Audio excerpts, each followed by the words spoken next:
selama saya berbaur 2 tahun di Robitor, bahkan puluhan tahun saya di rombongannya Abadi sebagai tim ses daripada Sahamania pada masa itu. Memang mereka itu dari dulu itu selalu menumbalkan para kibi. Iqra adalah menganalisa ketika Anda disuruh menjadi tameng, disuruh membelain mereka yang mengaku sebagai keturunan Nabi, sementara mereka yang mengaku sebagai keturunan Nabi engkang-engkang kaki saja. Itu harus dibaca loh. Maka jadilah orang yang Iqra, orang yang membaca. Mengejawantahkan perintah Iqra ini, jadilah orang yang membaca, bukan hanya menjadi orang yang dibaca. TV Al-Waha, Hot Inspiration. Assalamualaikum warahmatullahi wabarakatuh. Sedulur TV Al-Waha dimanapun Anda berada, dari kawasan Sejuk Buniwah Kerajaan, Kecamatan Bojong, Kabupaten Tegal, Jawa Tengah, inilah channel TV Al-Waha Hot Inspiration. Masih kembali bersama saya Bahril Ulum dalam segmen acara Sorotan Bahril, menyorot dengan hati, membahas dengan teliti.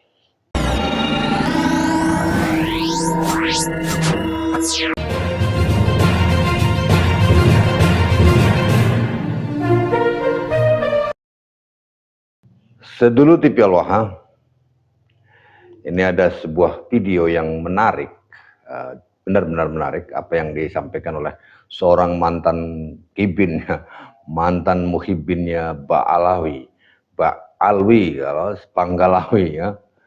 Dia mengatakan bahwa terjadinya konflik dan di beberapa tempat seperti Pemalang dan kemarin terbaru itu di Gerobokan sempat ada korban-korbannya. Ternyata dia mengatakan bahwa sebenarnya bukan korban PWI ataupun siapapun, tetapi lebih dari karena korbannya para Baklawi. Nah, bagaimana videonya? Mari kita dengarkan sebelum kita bahas lebih lanjut.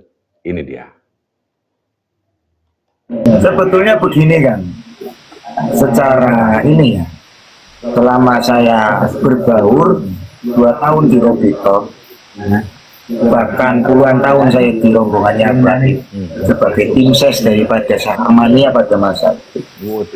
Memang mereka itu dari dulu itu selalu menumbalkan para kibi. Artinya, mohon maaf ini, saya luruskan kembali. Artinya mereka itu bukan daripada korban PWI, tapi korbannya Abadi. Iya. Karena hakikat itu bukan melarang kajian, pengajian, ataupun ibin untuk mengaji, tapi kita melarang daripada yang mengisi kajiannya itu, yaitu Habib. Betul. Maka di luar logika, ketika ada framingan mengatakan mereka adalah korban daripada PWI, salah. Karena musuh kami ini adalah para Habib. Coba kita bayangkan ketika ada diskusi, Habibnya turun tangan, kira-kira akan terjadi chaos tidak? Tidak akan. Bila mana Habibnya turun, berbincang dengan kami masa yang waktu itu kurang lebih itu, tidak akan terjadi chaos. Akan tetapi di sini demi nafsu mereka dan keselamatan mereka, para kabit, mereka mengorbankan kibin. Pasca Pemalang 17 kibin dijadi beban atau FPI.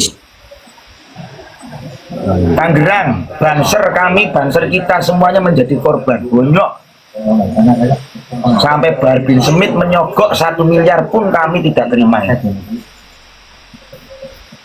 Dan yang sekarang terjadi lagi korbannya kibin daripada Ali Bidin Yahya.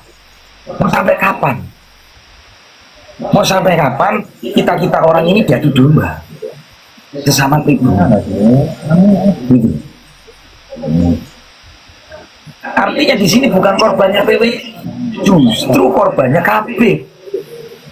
Yang musuhnya PWI itu KB, bukan Kibin. Kibin itu sahabat kita, saudara kita, dan kita orang ini rata-rata Kibin semua dulunya. Kan seperti itu. Ya karena gini ya, ini yang perlu diluruskan ya tuh kawan-kawan ya, yang ini biar tidak menjadi framingan ya. Bahkan waktu Panglima ya, las Panglima di sana kan waktu ada mungkin itu Muhyiddin atau siapa. Panglima ini mengatakan kalian ini saudara saya kan gitu kan. Ada yang pakai baju loreng-loreng itu kan. Ada orang pakai baju loreng-loreng dari kacamata, yang satunya ada lagi pakai jas ya warna abu-abu kalau nggak salah. Panglima ini mengatakan kalian ini saudara saya, kan gitu kan oleh Panglima kita. Saya nggak mau ada keributan dengan kalian kan gitu. Dan ada kalimat itu. Itulah, pada kenyataan di lapangan memang seperti itu. Kita tidak melawan, justru kita merangkul, seperti itu. Akan tetapi mereka memfitnah kita, memframing kita. Kok PWI kok tidak membalas, memframing lagi? PWI kok tidak membalas, memfitnah lagi? Karena kita bukan FPI, kita bukan PKI. Kita dengan penuh kasih sayang mengajak ayo bareng-bareng gitu. Jangan sampai kita sesama pribumi ini diadu domba. Ini di sini ini ada dua kibin ini, ada dua kibin ini, satu kibin itu, satu lagi lari itu. Ini kibin semua awalnya.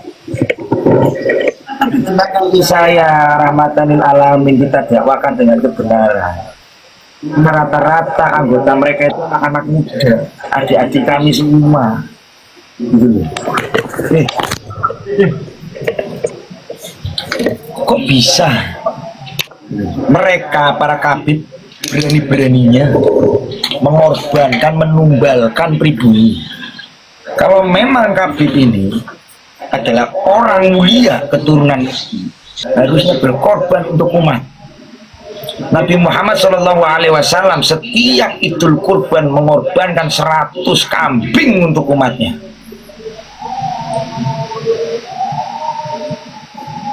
Nabi Muhammad ketika beberapa kali perang itu sampai kelaparan. Ketika ada sahabatnya mengganjal satu batu, ternyata Nabi Muhammad sudah mengganjal perutnya dengan 2 batu.